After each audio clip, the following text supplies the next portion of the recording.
जय माँ इंद्राक्षी जय अम्बे। इंद्राक्षी धाम में सभी साधकों का हम हार्दिक स्वागत करते हैं। इस अंक में हम चर्चा करते हैं बुध के राशि परिवर्तन के बारे में। हालांकि बहुत कम समय के लिए करीब करीब 14 दिन के लिए बुध राशि परिवर्तन कर रहे हैं। 30 अप्रैल से बुध मेष राशि में पदार्पण कर जाएंगे। हालांकि मेष राशि में बुध का पदार्पण शुभ ही रहेगा, कहीं ना कहीं कार्यों की सिद्धि ही प्रदान होगी। बुध जो हैं वो बहुत ही अच्छे ग्रह हैं। बुध आपकी कला कौशलता के भी स्वामी हैं। बुध आपकी वाणी के स्वामी हैं। जिन साधकों में वाणी दोष होता है या जिन जातकों में वाणी दोष होता है वहाँ बुध कमजोर होते हैं। जिन बच्चों के मैथ्स, फिजिक्स या यूँ कहें गणित कमजोर होते हैं वहाँ पर भी उन व्यक्तियों के बुध कमजोर होते हैं। बहुत ऐसे व्यक्ति हैं जो अपना घरेलू हिसाब किताब भी अच्छे से नहीं लगा पाते, मेमोरी बहुत डाउन होती है, उस स्थिति में भी बुध आपके अच्छे नहीं हैं। जो तपाक से अपनी बात को ना कह सके, मौके पर अपने आप को प्रेजेंट ना कर सके, वहाँ पर भी आपके बुध कमजोर होते हैं। तो बुध का एक बहुत बड़ा अधिकार होता है, इसलिए हम यही चाहते हैं कि आप इस बार जो बुध का ये राशि परिवर्तन हो रहा है, एक दिन के लिए उसके उपाय करिए और आपको बहुत अच्छा महसूस होगा। आपके बुध आपको डबल शक्ति से आपको शुभाशीष भी मिलेगा और साथ ही बुध की कृपा से आपके अनेकों कार्य शुद्ध हो जाएंगे। तो आइए पहले आज का पंचांग देखें। 26 अप्रैल सन 2026 दिन रविवार, संवत 2083, वैशाख मास, शुक्ल पक्ष, तिथि आज दशमी है, नक्षत्र मघा, राहु काल 4:30 से 6, दिशा सूर्य पश्चिम दिशा। अब सबसे पहले तो आप ये देखें 30 अप्रैल को प्रातःकाल जब बुध जो है राशि परिवर्तित करेंगे उस समय आकाश में ग्रहों की क्या स्थिति रहेगी, एक नजर आप ये भी देखें। हमने मेष लग्न की कुंडली बनाई है। लग्न में ही सूर्य और बुध, द्वितीय भाव में शुक्र, तृतीय भाव में बृहस्पति, पंचम भाव में केतु, रिपु भाव में चंद्रमा, एकादश भाव में राहु, द्वादश भाव में शनि और मंगल की स्थिति। ये शनि मंगल की स्थिति अभी हालांकि शुभ नहीं है, ये आपस से निकल जाए तो कहीं ना कहीं और बहुत सारी चीज़ों में है, प्रकृति के अंदर, विश्व के अंदर बहुत सारा लाभ मिलने को, देखने को सबको मिलेगा। अब देखो बुध हैं, हमने बुध बता ही दिया, आपकी वाचन शक्ति के स्वामी भी बुध हैं। आप जो भाषा बोलते हैं या आपकी भाषा का जो इम्पैक्ट, जो प्रभाव आपके सामने वाले व्यक्ति के ऊपर आता है वो बुध की वजह से आता है। कई बार आप कितना भी अच्छा समझा लें, कितना भी अच्छा बोल लें, कितना भी अच्छा कह लें, लेकिन आपकी प्रेजेंटेशन न जाने दूसरे लोगों के समझ में आती ही नहीं है, तो वहाँ भी आपके बुध अच्छे नहीं है। अब इस बार मेष राशि में बुध जा रहे हैं और जिनका मेष लगन है या ये यूँ कहें कि जिनकी मेष राशि ही लगन में विराजमान है, उनके लिए तो अति उत्तम ही रहेगा, क्योंकि लगन में बुध का बैठना और वहीं सूर्य की स्थिति का होना ये शुभ स्थिति उत्पन्न करता। सूर्य भी मजबूत राशि के होकर के बैठे हैं वहाँ पर और बुध मित्र के साथ बैठ जाएंगे तो सोने पर सुहागा होता। ऐसी स्थिति में भले ये 14 दिन का प्रकरण रहे, लेकिन कहीं ना कहीं आपकी यश, आपकी कीर्ति, आपका मान सम्मान अच्छा रहने वाला है। मान सम्मान की स्थिति में जब भंगता आती है, मान सम्मान जब भंग होता, उस स्थिति में भी आप बुध के ऊपर विचार जरूर किया करें। तो आइए अब हम उपायों की तरफ लौटते हैं। आपको केवल एक ही बुधवार ये उपाय करने हैं जो मैं बता रहा हूँ। इससे इस बुध परिवर्तन की जो भी आपको लाभ मिलेगा वो अच्छा ही लाभ मिलेगा। आपको किस दिन उपाय करना है? आपको उपाय करना है ये 6 मई को। 6 मई का बुधवार है, 6 मई को आप ये उपाय करें। उपाय आप लोग नोट करें। कम से कम 6 मुट्ठी आप बाजरा, सबके यहाँ मुहैया हो जाता है, बाजारों में मिल जाता, 6 मुट्ठी बाजरा ले लें और 6 ही मुट्ठी मूंग की दाल ले लें, साबुत वाली। दोनों चीज़ों को हम रात्रि में, मंगलवार की रात्रि में पानी में भिगो दें और बुधवार की सुबह पानी से निकाल करके पानी निथार लें और वो भीगी हुई दाल, भीगा हुआ बाजरा, क्योंकि इस समय गर्मियाँ हैं, वो आप क्या करें, पक्षियों को डालें। जिस समय आप 6-6 मुट्ठी करके ये डाल रहे हों उस समय भी मन में ओम बम बुधाय नमः, ओम बम बुधाय नमः ये मंत्र पढ़ें। जब पक्षियों को डालें तो भी ये बोलकर ही आप डालें। आपके आसपास कोई गौशाला हो या आपको गायें कहीं नज़र आती हों घूमती फिरती हुई, तो वहाँ पर आपको हरा चारा खिलाना, जो घास होती है, ग्रीन ग्रास, तो ये बुध के ही उसमें आती है, बहुत ही शुभ रहेगा। बुधवार के दिन खिलाइए, हमेशा खिलाना चाहिए। और आज गौ माता की क्या स्थिति है, किस प्रकार से पशुओं के ऊपर अत्याचार हो रहे हैं, वो किसी से छिपा नहीं है। इसलिए जिंदगी में वही वाली बात है कि जियो और जीने दो, ये स्थिति होनी चाहिए। तो आप गौ माता की सेवा करें, पक्षियों की सेवा करें और एक मंत्र 6 मई को चलते फिरते उठते बैठते अब पढ़ते रहें, ओम ब्राम ब्रीम ब्रोम से बुधाय नमः। दोबारा सुने, ओम ब्राम ब्रीम ब्रोम से बुधाय नमः। 6 मई को ही बुधवार के दिन हरे रंग के कपड़े पहनने का प्रयास रखें या ग्रीन कोई भी हरा रुमाल आप अपनी पॉकेट जेब में ज़रूर रखें। उसी के साथ साथ तांबे का सिक्का, तांबे का कॉइन भी आप अपनी जेब में रख सकते हैं बुधवार के दिन। सोते समय आपके जो पिल्लोज कवर हों या आपकी बेडशीट्स वगैरह हों थोड़े हरे रंग में हों तो और भी अच्छी बात है।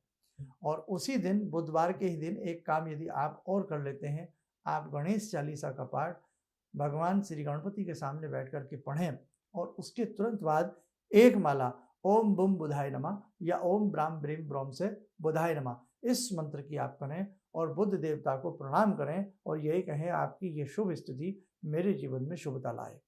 बस इतना आप कर लीजिएगा। और जैसे हरी इलायची होती है उसका सेवन करना या जल में हरी इलायची को डाल करके उस पानी को बुधवार के दिन पीना, वो भी श्रेष्ठतम रहता है। कांसा आपने सुना होगा, कांसे के बर्तनों का प्रयोग भी बुधवार के दिन करना अत्यधिक शुभ माना जाता है।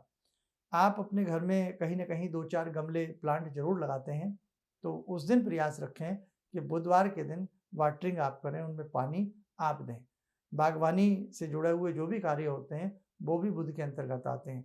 जिनके बुध कमजोर हों उन्हें हर बुधवार पौधों में पानी जरूर देना चाहिए। ऐसा करने से भी आपके बुध प्रबल होते हैं।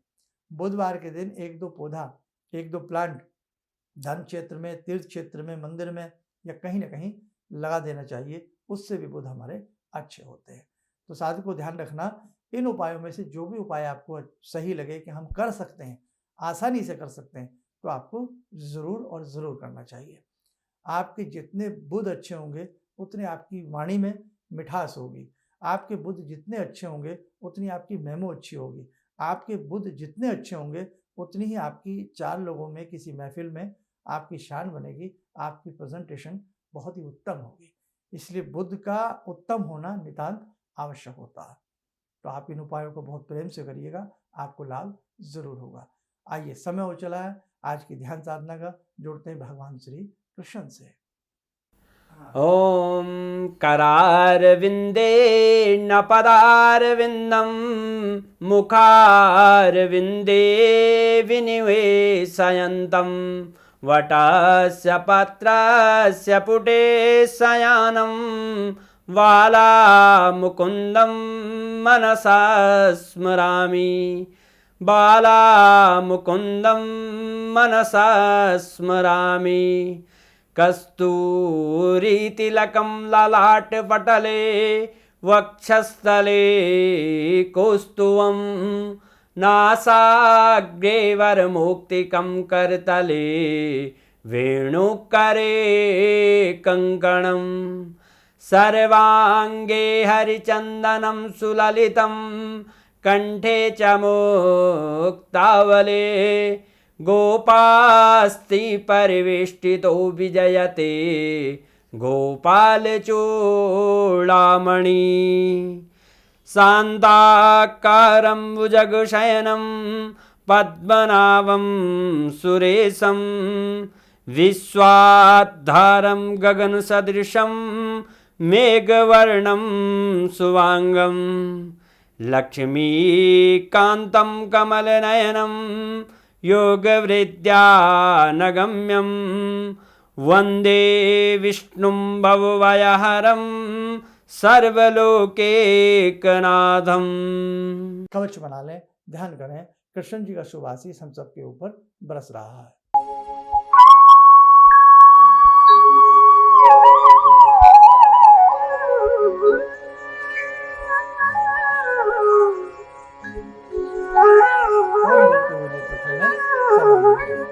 एक संदेश और आप जरूर देंगे आपको हम।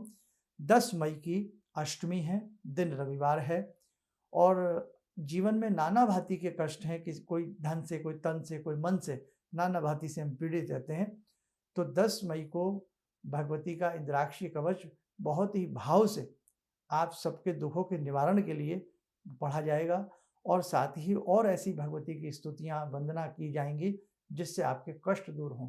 और अष्टमी का दिन हो, भगवती इंद्राक्षी के दरबार में जब आप बैठ कर के अपनी मनौतियाँ मांगते हैं, अपनी कामनाएं मांगते हैं तो वो पूर्ण भी होती हैं, क्योंकि अष्टमी के दिन यदि किसी धर्म क्षेत्र में, तीर्थ क्षेत्र में, सिद्ध क्षेत्र में जाकर के हम अपनी गुहार लगाते हैं, माँ को पुकारते हैं, तो अष्टमी का दिन खाली नहीं जाता।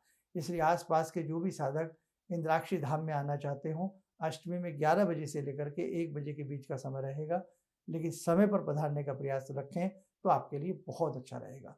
तो ध्यान रखें, अष्टमी है, उसके लिए आप अपना नाम, नंबर, कितने साधक आपके साथ आना चाहते हैं हमारे संस्थान में नोट डाउन करा दें।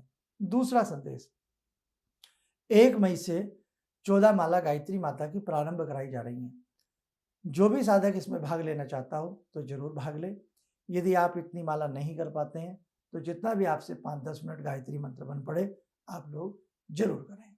और उसके उपरांत 15 जून को सोमवती अमावस्या है, उस दिन एक विशेष दिव्य आयोजन है भगवती गायत्री के विशेष पूजन का।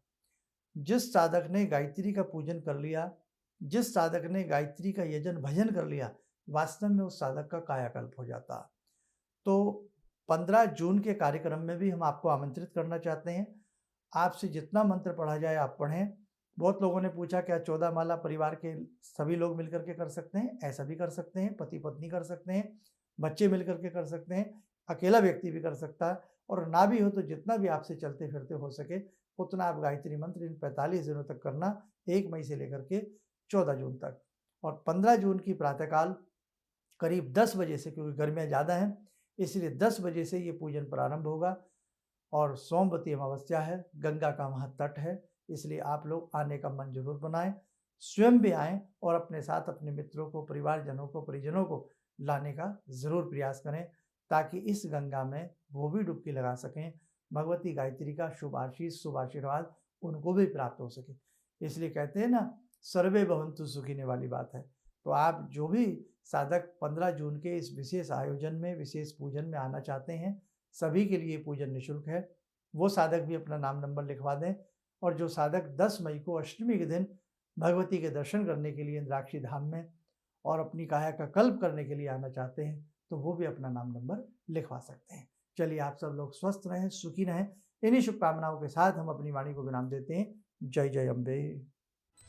किसी भी समस्या के समाधान के लिए मिले प्रसिद्ध हस्तरेखा एवं वास्तु विशेषज्ञ प्रोफेसर धर्मेंद्र शर्मा जी से। नोट: शिविर में भाग लेने हेतु एवं व्यक्तिगत रूप से मिलने के लिए कॉल करने का समय सुबह 10 बजे से शाम 6 बजे तक। हमारे विभिन्न ज्ञानवर्धक कार्यक्रम देखने के लिए आप हमें अभी सब्सक्राइब करें, बेल आइकन को प्रेस करें ताकि आप देख सकें हमारा कार्यक्रम सबसे पहले। और अधिक जानकारी के लिए फेसबुक पेज को लाइक करना न भूलें।